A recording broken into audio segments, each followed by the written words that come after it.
Welcome to Forbes Movies. Joining me now is Scott Mendelson, a Forbes entertainment analyst and box office pundit. Scott, thank you so much for joining me. Thank you for having me. It's a pleasure. This podcast is sponsored by Bay. I don't know, but they're really expensive. Please sponsor us. Well, on that note, let's get right to it. What were the winners and losers at the box office this weekend?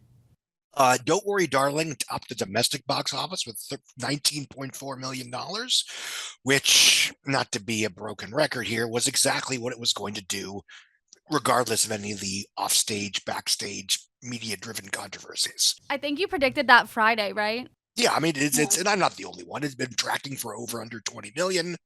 That's what pretty much, if the reviews had been a little better, I think it might have gotten to 25, but you get what you get. Sometimes it's the movie. I liked the picture. I thought it was a 3-star entertainment, but the reviews were mixed negative, and I think that did affect a little bit. It was very front loaded. It did 9.4 million on Friday, 19.4 for the weekend. That's barely double the opening week, the Friday number, which means that it could be heavily front loaded. It did get a B minus from Cinema Score, which is not great because these are people, the opening night audiences that theoretically went to the film expecting to like the film. And that's why you tend to quote unquote panic when you get a Cinema Score anything less than a B plus. That being said, it's kind of sort of a horror movie. And I genuinely feel that horror movies tend to pull weird because you get audiences that say, this isn't scary enough, this isn't disturbing enough, thumbs down. And then you get people, for better or worse, saying, this is too scary, this is disturbing, thumbs down. And that sort of skews the results. You're never going to pull a comedy and have audiences saying, this is too funny. Um, so that's why you see, not to skip ahead, but Barbarian has been holding very well over the last 2 weeks, despite getting, I think, a C plus from Cinema Score. And for a horror movie of that nature, C plus is actually pretty good. Um, and I think even Pearl got, I think, a B minus, which I think is a record for an A24 horror movie, which A record high or record low? a record high for an A24 horror film. That's Pearl with a B minus, and I think Ty West might be in trouble for that. Because A24's got a reputation to maintain. I do want to I do want to get back to the mixed negative reviews on Don't Worry Darling. You said you liked the film, but do you think that the drama surrounding it in any way impacted these negative reviews? I think maybe, and I don't mean that as I don't mean that consciously, but I do think, for example, I think a lot of, and I have no skin in this game, but I thought Harry Styles was fine. He's playing a character who, slight spoilers, is revealed to be slightly different than the person he pertains to be. So in that sense, it makes sense that he's not quite as authentic in his quote unquote performance as he otherwise would be. I think the casting very much works because Harry Styles, kind of presents himself as a nice, decent, wholesome person. So you're never sure to what extent he's going to pull and Allison Williams and Get Out and go, haha, I've got the keys. For example, not to get to that discourse, but Shia LaBeouf would have been very wrong for the role because offstage personas, offstage behavior notwithstanding, he can play gritty, grimy, scummy characters pretty well. And he's not necessarily known on screen as a Mr. Innocent. So I think with that kind of actor, you'd know that not only is something going very wrong in this victory world, but he's absolutely aware of and partially responsible for it. And I think with Harry Styles, as without giving away whether he is or isn't involved, there is a certain presumption of innocence almost. It's like, you cast Harrison Ford in The Fugitive and you're pretty sure Richard Kimball's innocent. But if you cast Alec Baldwin, who's the original choice for that role, I do wonder if they had cast Alec Baldwin, and this is, a 30-year-old movie, so I apologize, if you had been wondering, like, maybe he did kill his wife. I'm not sure. Because I remember in the TV show, to the extent that, I haven't seen every episode, but their marriage was a little weird in the TV show. It was troubled. It was not a super healthy marriage, and there was just enough. Well, maybe he did do it. I don't know. Um, But anyway, Florence, the irony of all the outcry and controversy and publicity is that the two biggest things were Florence Pugh did not get along with Olivia Wilde. That's the biggest thing. Did they get along? Mhm. Et cetera, et cetera. You go to watch the movie, and the best things about it are Olivia Wilde's direction and Florence Pugh's acting. And the film, if nothing else, I think she called it a Valentine to Pugh, paraphrasing, and that's exactly what it is. It is a full-blown, old school, spectacular movie star turn. Yeah, Florence Pugh was phenomenal. And how do you think that this will impact Olivia Wilde's directing career going forward? Because Booksmart was very well received. Don't Worry, Darling, maybe not so much. Well, I mean, I don't think I don't think it's a situation where the projects she has in development are going to be stopped dead in their tracks. And I think presuming those films do get made and they are perhaps better received, or they make money, because when you make money, that helps you right there. And this film, it's a $35 million picture. I think it was initially budgeted at 2025, but COVID upcharges. It made 30 worldwide. And I think in the broad scheme of things, even if it doesn't leg out, it will be profitable at the end. It might need some post-theatrical dollars, PVOD, DVD, et cetera, but it's not a catastrophe. And my only sadness is that it's being held up as this huge victory for original features and studio programmers and adult skewing movies from major studios, which it is. It absolutely is. But I'm old enough to remember when women being gaslit movies like Jodie Foster's Flight Plan or Julianne Moore's The Forgotten, opened with 22 to 25 million dollars, just par for the course. It's unfortunate how the expectations have changed, have sunk lower and lower as it's become harder and harder for non-franchise, non-event films to fight it out in theatrical. And how do you think that Don't Worry, Darling's post debut legs will look going forward? I don't know, to be honest. I mean, again, the B minus and the front loading are discouraging, Mhm. but it's, along with The Woman King, basically the only big movie aimed at, for, by, from women between now and, depending on if you want to count it, Halloween Ends and this is its own thing, Black Panther: Wakanda Forever. That because Chadwick Boseman passed away a couple years ago, the film is going to be fronted by its three leading actresses, which is makes it very interesting, even aside from everything else related to that picture. Um, but that being said, Woman King, and Don't Worry, Darling will sort of run the tables in that particular demographic for the next month or so.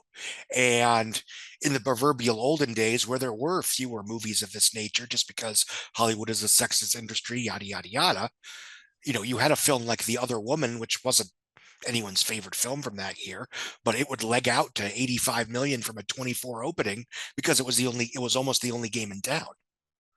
And right now, that's what happened with Where the Crawdads Sing, which opened with 17 million in July of this year. It was the first big for, from, by, and or about women movie, and only big of that nature of the summer. It was the first of that nature since Everything Everywhere All at Once and The Lost City, both of which opened in late March and legged out accordingly. That film legged out to $90 million domestic on a 24 budget. Wow. Um, this film has more competition, and it's less, the word of mouth is less strong. It's not based on a popular novel.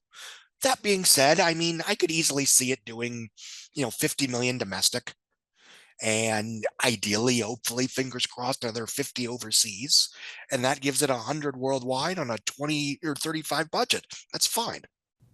Yeah, that's not bad. And of course, there was a little bit more drama this past weekend with Don't Worry, Darling. What else is new?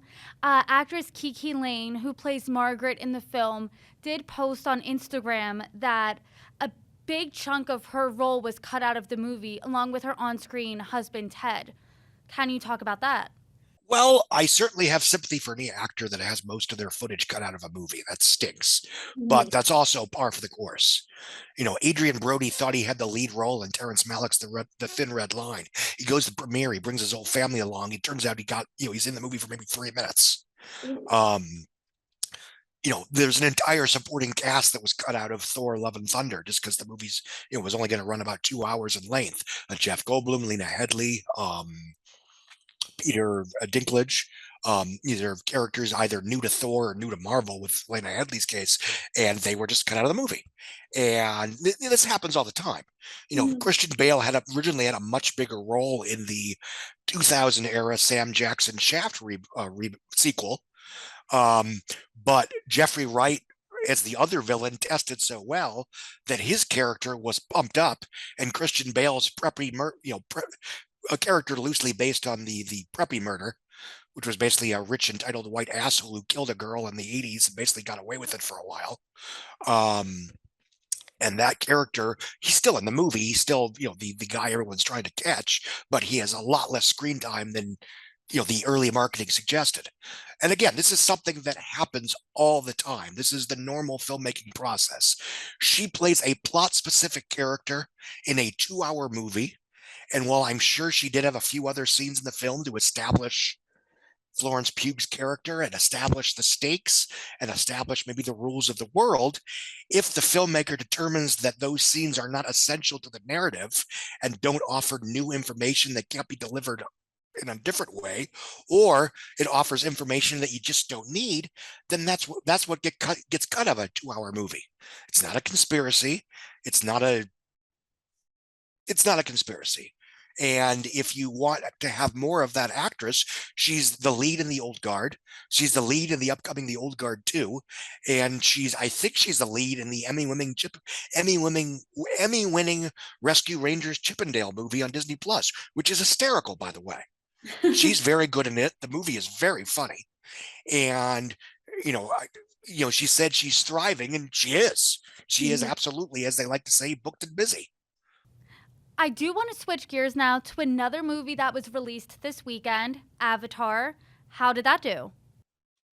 Avatar made $10.5 million. The estimates were actually low in its domestic debut. That is the biggest domestic re-release total for any movie since Jurassic Park 3D opened with 18 million in early 2013. And that was sort of the end of a brief spree of 3D enhanced re-releases of old school blockbusters. The Lion King, Beauty and the Beast, Monsters Inc., Jurassic Park, Titanic, a few others that I'm probably forgetting. And since then, we've had re-releases. They mostly confined to, just IMAX or just Dolby Vision, and they've been lucky to make more than $3 million. I apologize. I know we talked about this stuff when Spider-Man came out again over Labor Day weekend, and Avatar just beat Spider-Man. Its global total is 30.5, maybe I don't know the exact numbers. I think it's 31 million now. That was the biggest, grossing movie of the weekend worldwide. So once again, Avatar ruled the global box office. And in Forbes, you wrote that this shows audiences still care about Avatar. Why? Why do they still care? Yes. Because it's a very good movie. And we've been having this discourse for 10 years, and I frankly have been a part of it. I wrote a piece back for its 5th year anniversary saying that while the movie was incredibly successful and I liked it quite a bit, it did not make much of a pop culture impact in terms of how we generally tally these things. It didn't spawn a giant multimedia franchise, didn't have a bunch of merchandising, it didn't spawn, television spin-offs or, video games, Halloween costumes, all that shenanigans. And 5 years later, I wrote another piece for its 10-year anniversary saying, it is slowly starting to get back to the pop culture zeitgeist. And I think the things that it didn't spawn are now almost, makes it even more of an aspirational release, that it just was this original picture that absolutely caught the attention of global audiences and made it, $2.75 billion, by far the biggest grossing movie of all time, and then went away and stayed gone, more or less. There were no reboots, there were no revamps, there were no remakes. There wasn't, a Disney Plus streaming show. And in that sense, it was almost the last original blockbuster before nostalgia took over. So in a skewed way, the nostalgia that a lot of people, at least among perpetually online, feel for Avatar is sort of a nostalgia for the absence of nostalgia. Ah, interesting. And why did it take 10 years for this to kind of turn the corner here? Is that like a hocus pocus situation where people revisit it years later and have this cult like following with it? I think to a lesser extent, yes. Mhm. I mean, Avatar got rave reviews, got wild word of mouth. People saw it countless times in theaters. It won a bunch of technical Oscars. It was nominated for Best Picture. Yeah, I mean, arguably, I think it might have won if the competition hadn't turned into James Cameron versus his ex-wife for the Soul of America. If you recall, Catherine Bigelow became the first woman to win a Best Director Oscar for her critically acclaimed but $12 billion grossing The Hurt Locker. Mhm. And without getting to what even Cameron, it got pitted as Cameron versus Bigelow, and I think the narrative at that point almost turned her into the damsel of distress, which kind of pissed me off at the time. Because even Cameron was saying, "Look, in an ideal world, yes, I want the best picture Oscar, but I'll be thrilled if she wins best director." So even then, he was sort of in his corner as much as he could be. Um, but anyway, that's a 13-year-old discourse. I think part of it is that the extent that what franchise filmmaking looks like now, where it's all a cinematic universe that's trying to set up a bunch of television streaming spin-off shows, and half the time the part one of a movie is basically a giant prologue for the sequel that never happens. That Avatar just existing as this singular, complete beginning, middle, and end movie that just came, saw, and conquered. There is a certain nostalgia for that kind of movie and that kind of filmmaker driven, altruistic, unapologetically political. Because I mean, really, it was basically a giant metaphor for, in condemnation of America's entire post 9/11 foreign policy. Um, and that's just one reason why it was a huge hit overseas. Um, and it helps that the film is good. I mean, I saw it once in theaters, the press screening, 13 years ago. I saw it once when it came out on Blu-ray. I saw the third act on an airplane and still kicked ass. So I confirm, even on a screen about this size, it still rocks. And then I showed it once to my kids on my 75-inch 4K HD TV in early 2018, and they loved it. We watched it again just for kicks a few months ago, and then I took the two younger kids to the theater at an IMAX, the City Walk IMAX on Saturday afternoon, and they loved it. Wow, so it holds up even after seeing it like 7 or 8 times? I think it gets better. I appreciate it more every time. And I don't think, it's Cameron's best movie or anything like that. There are issues with it, and there's good faith discourse about to what extent it's a white savior fable, or to what extent it's, another story where this outsider comes into a new world and becomes, the unofficial leader and better than anyone else that's actually in the village. I mean, that's fair. There Mhm. were a lot of movies like that, Green Lantern, Kung Fu Panda, et cetera, et cetera. Um, I do think what's interesting about Avatar, and I've always felt this way, is that of all the quote unquote white savior pictures of that era, if you recall, you've seen Avatar, right? Mhm. Okay. I assume most people listening to this will have seen Avatar. At the end of the movie, he becomes one of the indigenous people. He becomes very specifically one of them, which also means he gives up the privileges and advantages and whatever that comes with being, an entitled, privileged white guy in this, stranger in a strange land world. And I don't know if the sequels are going to deal with that, but I certainly think that's something that sets it apart from other films of that ilk. And speaking of the sequels, do you think that this weekend's release really foreshadows a good box office performance by For the Way of Water? Yes, absolutely. It shows that people are still curious about Avatar. It's still people that still like Avatar. And even if they aren't foaming at the mouth or obsessive about it online, once, it's been 13 years, they'll show up for another trip to Pandora to see what Cameron's got up his sleeves. And if they like what they see, then yeah, they'll show up for the next three sequels that are in in various stages of production between now and I think 2028, give or take. And maybe you will show up 7 or 8 times? We'll see. We'll see. But one thing I'd like to point out is that the film actually had a re-release in China in early 2021 that made an additional $57 million. So if you count China, then basically the re-release of Avatar has already made $87 million. So the re-release of Avatar is the gift that keeps on giving, it seems. And I do want to talk now about another movie we both saw. It came out a few weeks ago, and it is The Woman King. And so, The Woman King, a few weeks ago, you left us with the message that this is a must see. Can you elaborate on that? It's a very, I don't want to try to repeat what I said on before opening weekend, but it's a very good movie. It's a rock solid action drama. It is exceptionally well acted, which often what happens when you give, Viola Davis, John Boyega, and Lashana Lynch and others, media material to chew on. Um, and it got mostly rave reviews. And it's one of those films that I think the fundamentals are so strong that Mhm. it doesn't get a 94% on Rotten Tomatoes because everybody thinks it's the best movie ever made. It gets a 94% on Rotten Tomatoes, and you got to remember Rotten Tomatoes means what that means is that 94% of the critics rated it at least pretty good. It's not that they all think it's the best thing since sliced bread. So when you have a film like that where the fundamentals are so strong, most critics are going to say, okay, this is at least a solid 3-star entertainment. Um, it got an A+ from Cinema Score, and it only dropped 41% this weekend for an 11 and change second weekend, 36 and change over 10 days. It has barely opened overseas. That's almost a non-issue at this point. Um, and I would argue that it might be time to start talking about it as a serious Oscar contender.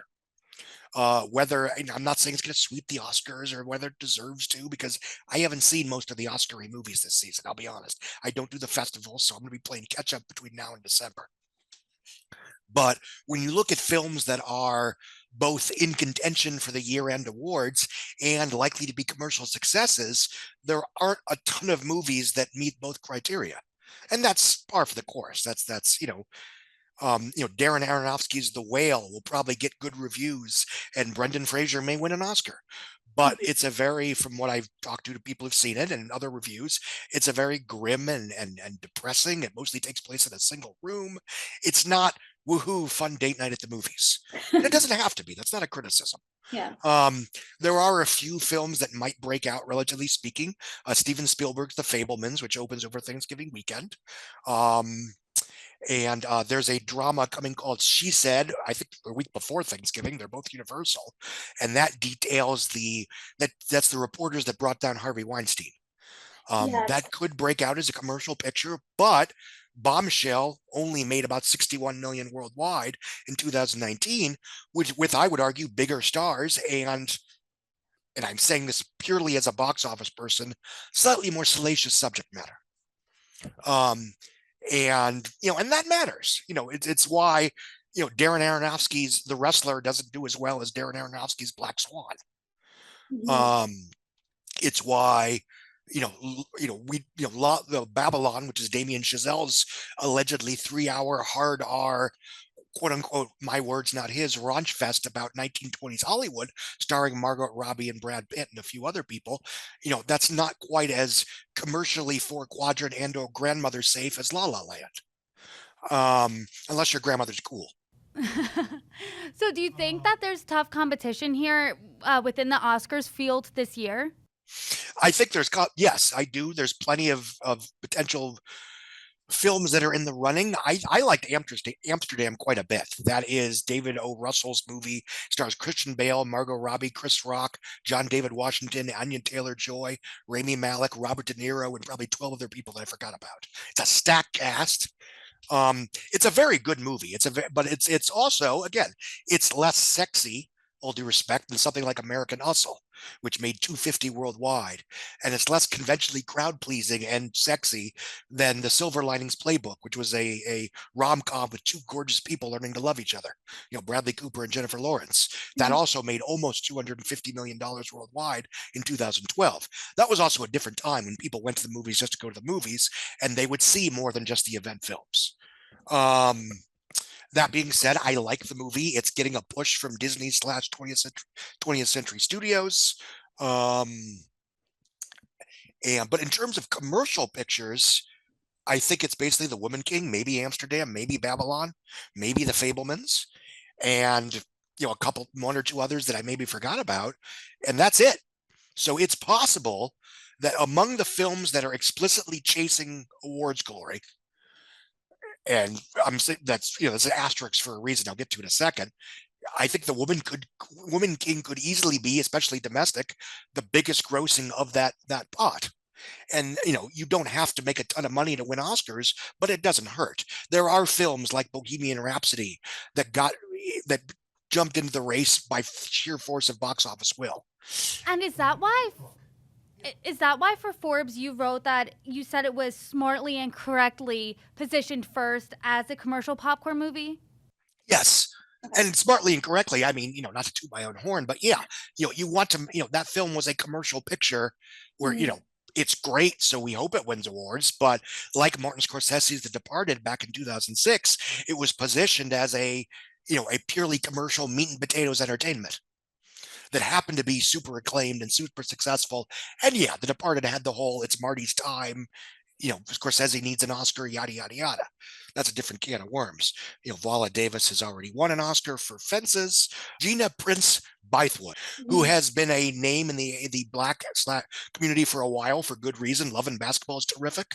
The Secret Life of Bees is very good. Beyond the Lights is fantastic. She directed, full circle alert, she directed The Old Guard, which was a Oh, popular, wow. well-liked action film on Netflix, Yes. starring Kiki Lane alongside Charlize Theron. And without getting into the discourse, I would be thrilled if she ended up with a Best Director nomination. Well, Scott, it But sounds again, in terms of more films of that nature being made, it is more important that it makes money than if it wins awards. Exactly. And it sounds like we have our work cut out for us between now and the end of the year to watch all these Oscar contenders. It is possible that Elvis, Top Gun Maverick, Wakanda Forever, and The Way of Water will all end up in the Oscar race, even though those films were all, make money first, win awards second, maybe third. Likewise, Everything Everywhere All at Once, it came out very early, but I think because of its universal acclaim, because of the fact that it was a gigantically successful film, for a small budget A24 indie, it made 100 million worldwide. And because to a certain extent, the positive narrative of Michelle Yeoh finally getting her due, I think that's absolutely going to be in the running. So, I mean, there's like a half a dozen make money first, win awards second movies that I think could be right alongside the quote unquote awards chasing pictures. And I'll be very curious to see how that all hashes out. And could that be a better strategy if they prove to win because they made money and they're getting critical acclaim?